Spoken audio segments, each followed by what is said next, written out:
नमस्कार प्रिय बच्चों, ग्रीटिंग्स ऑफ द डे। आज tropical and subtropical fruit crops का आपका 63वां वीडियो लेक्चर है। 63 वीडियो लेक्चर। क्लास है MSc horticulture third semester. Title grape breeding. Course instructor Ankur Sharma, designation assistant professor horticulture. जैसा कि आपको ग्रेप ब्रीडिंग पे पढ़ाया जा चुका है, एक आपकी वेबिनार भी ग्रेप ब्रीडिंग पर हो गई है। क्योंकि ये टॉपिक बड़ा है तो इस पर थोड़ा सा टाइम लगता है, तो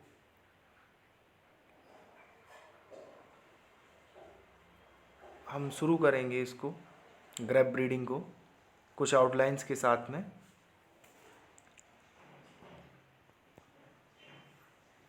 ग्रेप, ये हमारी पहली स्लाइड है। बोटेनिकल नेम है विटिस विनिफेरा। जैसा कि आपको पता है, क्लास में भी बताया था। Botanical name Vitis vinifera. Family है विटेशी। फैमिली है Vitaceae. Chromosome number 2n equal to 2x equal to 38।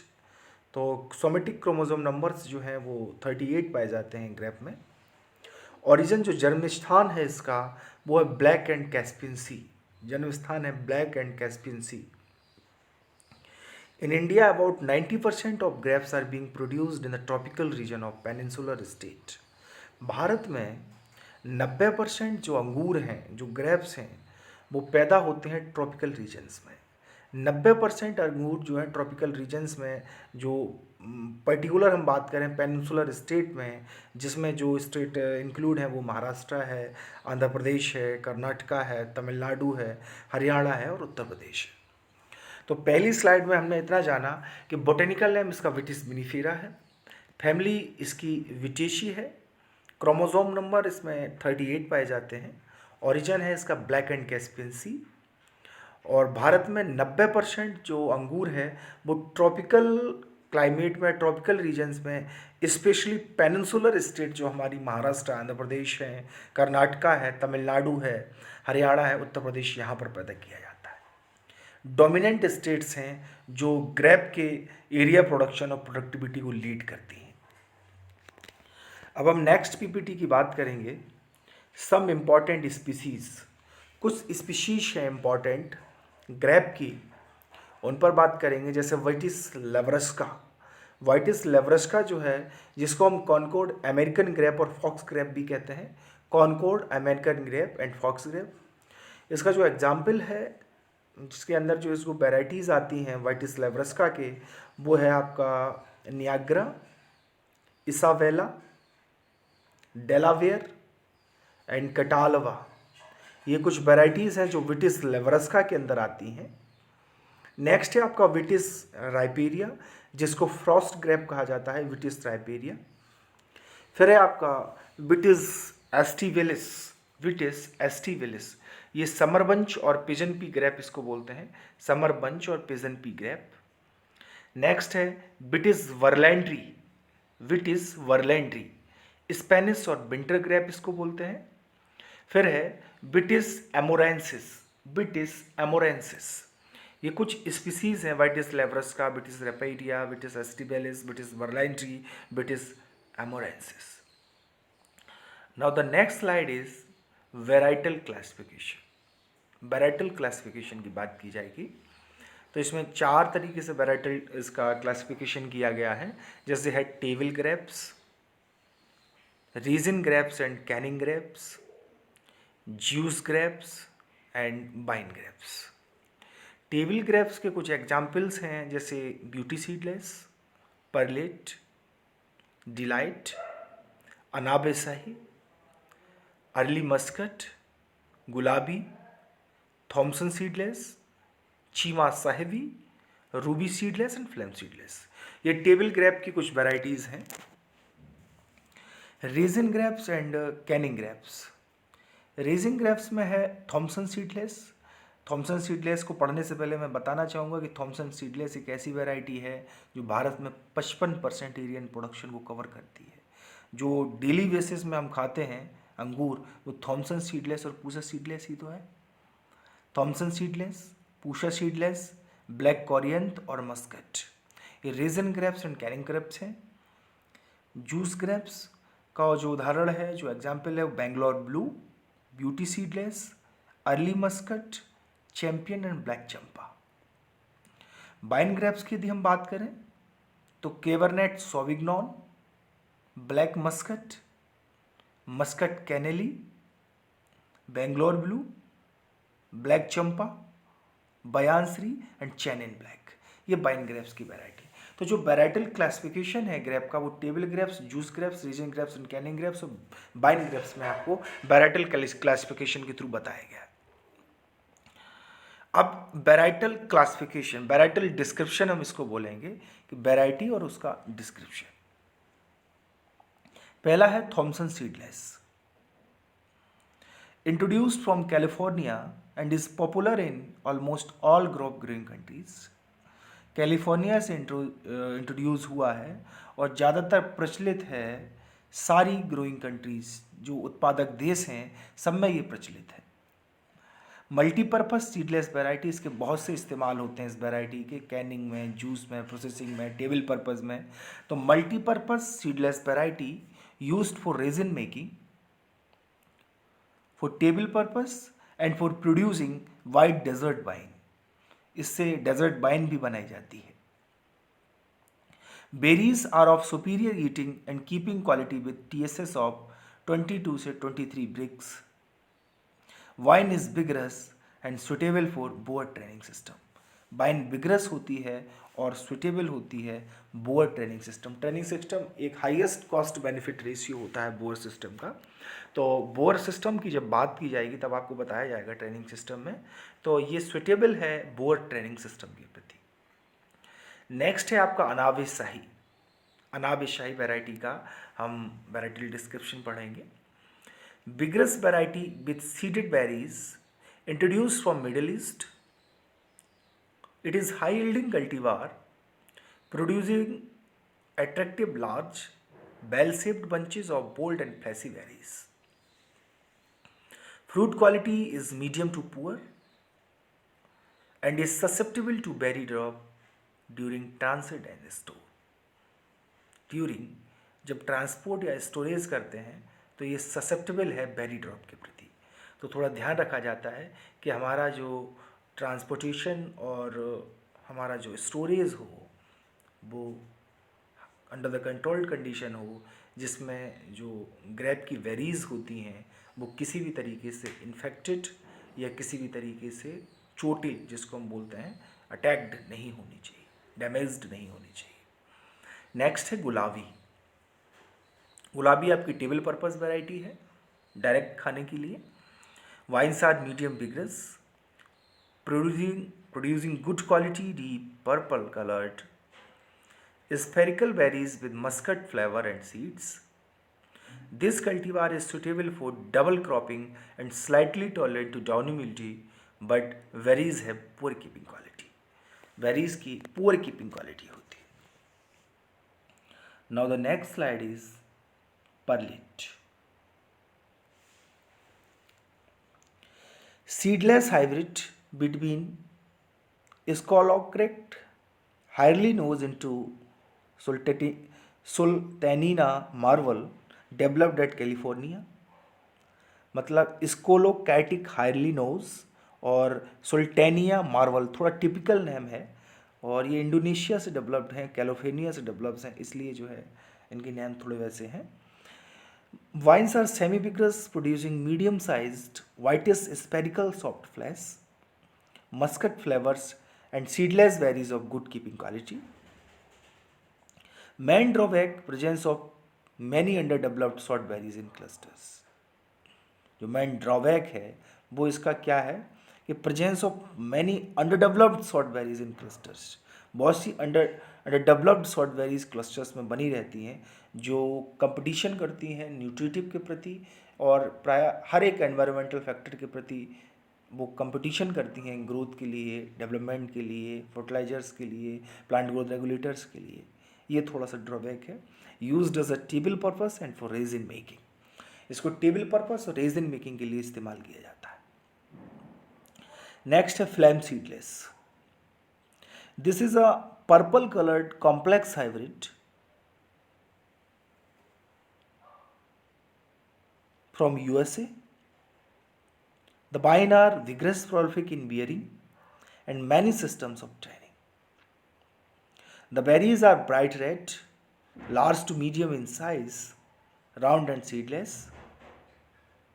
It is an early variety and take about 95 to 110 days to harvest from ripening. Yield 15 to 18 turns पर hectare. जो उपज है वो 15 से 18 ton पर hectare होती है. Now the next is Pusa Seedless. ये सिलेक्शन है.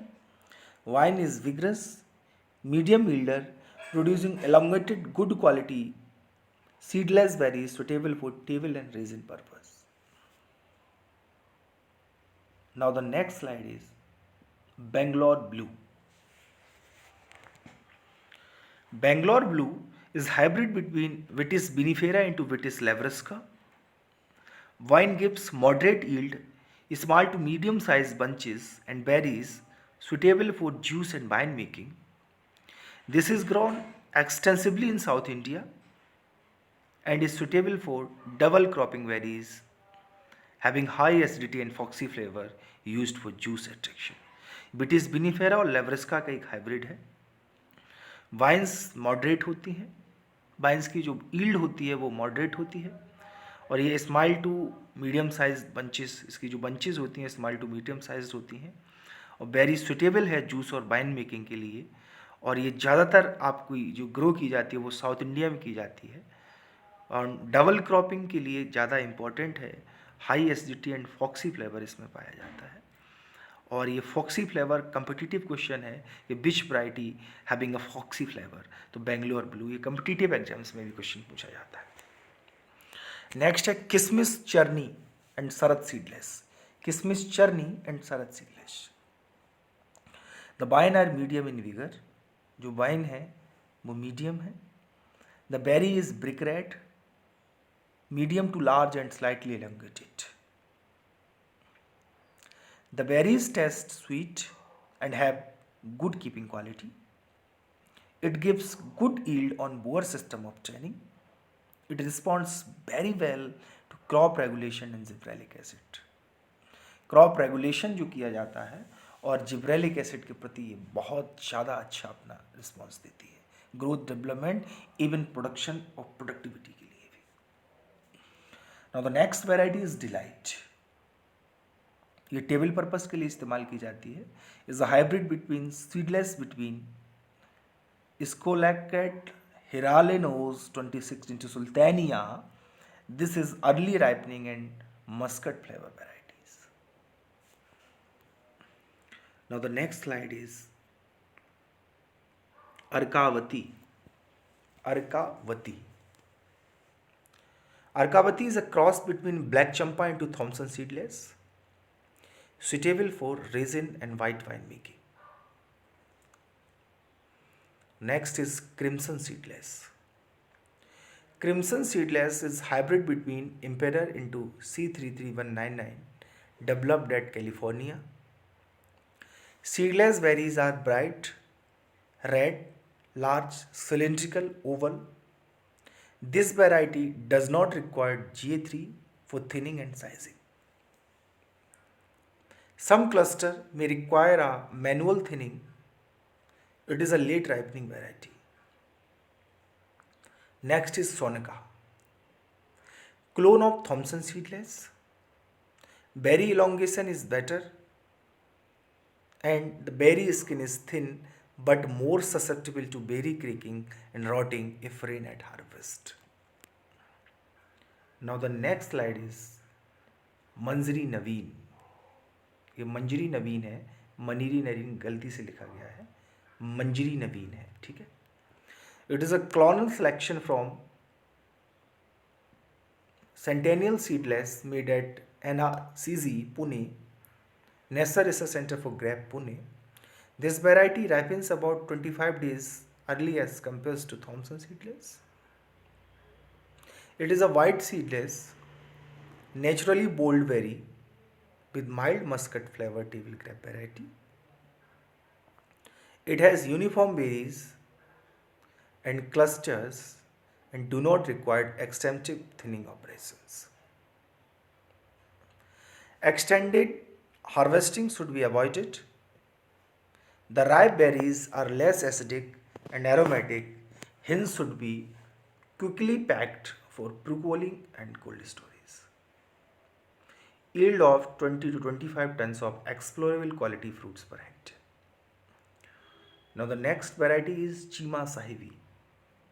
Open pollinated seedling Pandhari sahibi, vigorous and heavy yielding. Bunches are long, conical, oral berries. Late ripening and sipping quality is poor due to weak pedicle attachment. Now the next slide is Tas-e-Ganesh. Tas-e-Ganesh. Clusters are larger than those of Thompson seedless. Clone of Thompson seedless more respond to girdling, resulting in better quality berries. Some other varieties: Chima sahibi, Arka Krishna, Arka Hans, Arka Chitra, Arka Trishna, Arka Majestic, Arka Neelmani, Pusha Urvasi, Pusha Navrang, Arka Syam, Arka Sweta and red globe. ये आपका आज का portion हुआ पूरा। अब next हम आपको इसका जो दूसरा वीडियो बनाएंगे फ्रूट ब्रीडिंग में, उसमें न्यू डेवलप्ड जो वेराइटीज़ हैं रेड ग्लोब, हम इसकी भी बात कर लेते हैं। रेड ग्लोब की चूँकि स्क्रीन पे है। This variety developed eight California से डेवलप्ड हुई है। USA, was introduced in India in 1985.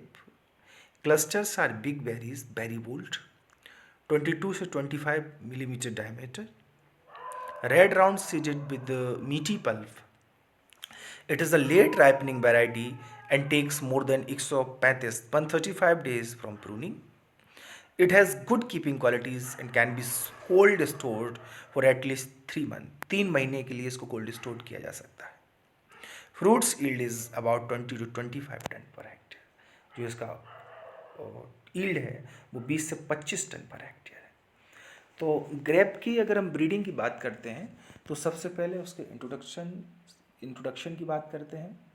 Breeding हमको किस जगह पे करनी है, किस स्टेज पे करनी है, कौन से मेथड को हमको अडॉप्ट करना है, pedigree selection, back cross method, mass selection, ये सब जो सिलेक्शंस आपने जेनेटिक्स प्लांट ब्रीडिंग में पढ़े होंगे, उन सब चीज़ों का इस्तेमाल करके पर्टिकुलर कौन सी वैरायटीज़ को किस एंगल पे, भाई ब्रीडिंग वैरायटीज़ से ही तो करेंगे, तो वैरायटीज़ का भी जानना बहुत ज़रूरी होता है। तो ये सब चीज़ें होती हैं। तो हम नेक्स्ट स्लाइड में बात करने वाले हैं वॉल्यूम 2 पर फ्रूट ब्रीडिंग में। मैं तब तक दूसरा वीडियो के लिए आपको रोकना चाहता हूँ। नमस्कार।